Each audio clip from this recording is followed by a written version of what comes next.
मी आज डॅन्ड्रफसाठी एक घरगुती उपाय करायचं ठरवलं होतं, पण शेवटी माझ्या मुलानेच आजचा ब्लॉग हायजॅक केलेला आहे. तर तुम्हाला पुढे ब्लॉगमध्ये कळेलच नेमकं झालं काय. त्यासाठी ब्लॉग पूर्ण पहा. तर तुम्हाला सांगते, मला इथलं पाणी जरा पण सूट होत नाही आहे. माझे एवढे जास्त केस गळायला लागलेत आणि त्यावरून डॅन्ड्रफ पण व्हायला लागला आहे केसांमध्ये. तुम्हाला खरं सांगते, मला आजपर्यंत आयुष्यात कधीच डॅन्ड्रफ झाला नाही आणि केस पण एवढी गळाली नाही आहेत, पण इथलं पाणीच मला सूट होत नाही आहे. म्हणून मी आज घरगुती एक उपाय केला होता. त्यासाठी 2-3 कपूर घेतले, त्यामध्ये थोडं ऑइल टाकलं, त्याला मस्त बारीक क्रश केलं आणि ते मस्त मी केसांमध्ये लावलं आणि थोडंसं ना मी हेड मसाज पण केला. आणि मग नंतरून 10-15 मिनटासाठी ना आपल्याला केस असेच बांधून ठेवायचे आहेत आणि मग त्यानंतरून आपल्याला शॅम्पू करायचा. पण मी आज ना शॅम्पू पण एक वेगळ्या पद्धतीने करणार होते. तुम्हाला सांगते, एका वाटीमध्ये मी घेतलं होतं अद्रक. तुम्ही इथे ना अद्रकचा ज्यूस पण घेतला ना, खूप छान आहे. पण मला ना टाईम नव्हता म्हणून मी थोडंसं बारीक अद्रक करून घेतलं होतं. आणि मग त्यामध्ये ना मी टाकलं होतं कोकोनट ऑइल, थोडासा शॅम्पू टाकलेला, जो मी क्लिनिक प्लस पहिल्यापासून वापरते तो टाकला. त्यामध्ये ना लिंबू टाकलं मी. आणि तुम्हाला सांगते, तो लिंबू आपल्याला फेकायचा नाही आहे. तो लिंबूनेच आपल्याला आपण जेव्हा शॅम्पू करू ना डोक्याला, त्या लिंबूनेच आपल्याला शॅम्पू डोक्यांमध्ये लावायचा आहे.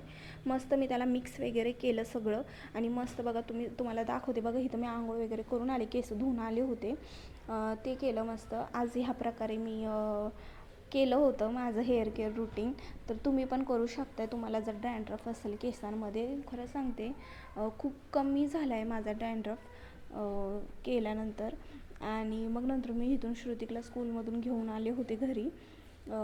त्याला घेऊन आले आणि मग नंतर ना तुम्हाला सांगते, दुपारून ना माझ्या कमरेमध्ये ना इतकं जास्त पेन करायला लागलं होतं.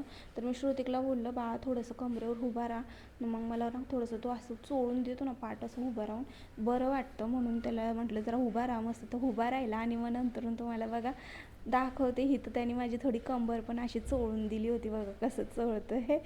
त्याने मस्त कंबर वगैरे चोळून दिली.